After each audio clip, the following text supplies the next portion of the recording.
I've lived in this area pretty well all my life. I grew up in Two Hills, Alberta, which is just a little town south of us here, about 5 minutes. Got married, met my wife here, and we settled down here and started to raise our family. We've been out here now 26 years. In 2008, we had Paramount Energy come to us and say, we want to drill a gas well on your land. Knowing how important oil and gas is to the Alberta economy, and we thought, well, we'll be good Albertans, we'll do our part, and we ended up signing a lease with them, believing that the AER, that the regulator, would be looking after our best interests, believing that we as landowners, because we're hosting this stuff, would be properly protected. But we would find out later on that most of that is not really what happens.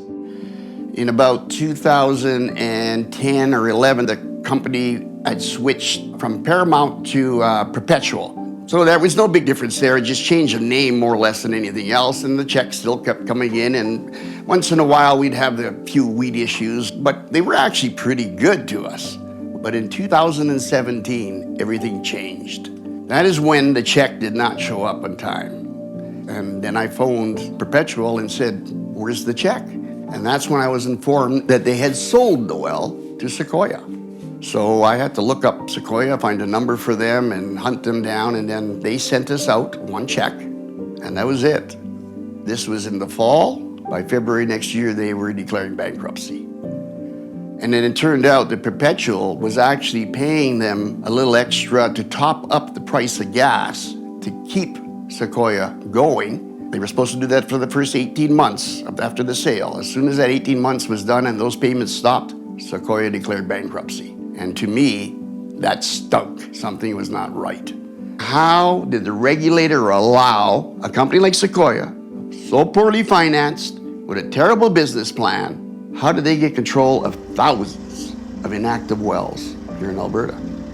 It made no sense to a lot of people, including me.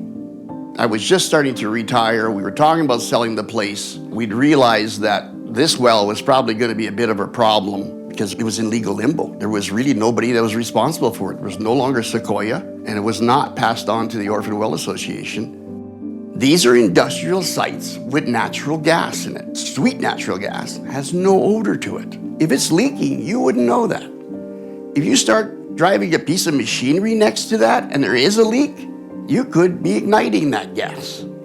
Every one of these sites is supposed to have an emergency response plan. Should something go wrong on one of those sites, the plan is supposed to be able to notify everybody that lives around it if they need to be evacuated, for instance. Well, now we realize that there probably was no plan because the plan would have been with Sequoia, who no longer existed.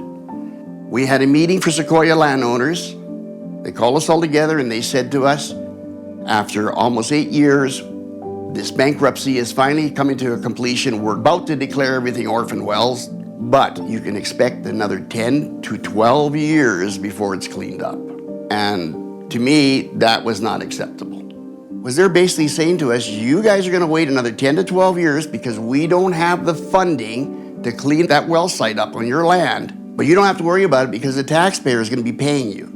And I say, no, I do have to worry about it because the taxpayer is about to pay 10 to 12 more years than they probably should be, simply because the AER did not do its job, follow the rules, and properly fund the Orphan Well Association. It is short $862 million right now just to meet the inventory that it has.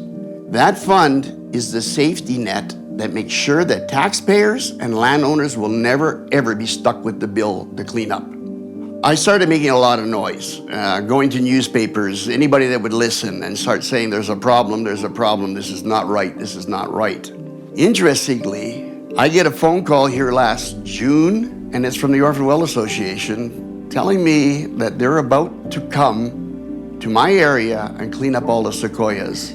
And I'm just kind of wondering if they were doing this just to kind of keep me quiet. But I also realized that there's other people I know, other landowners who have other actions, they're having problems too. But they're suddenly getting action from the AER, but only if they stood up and became very boisterous about it. This is something we're seeing. If you're a landowner and you're having a problem with oil and gas, If you make enough noise, chances are they'll actually do something about it. But that also brings up another question. Why should we have to do that? The law is there meant to protect us landowners. This is about balancing rights. This is about oil and gas coming on my land, taking that land away from me. I can't use it. There are certain things supposed to happen, but they don't always happen after that. But guys like me, that's what we're noticing. The more noise you make, the more likely you're going to get your problem solved. Welcome to the Alberta Advantage.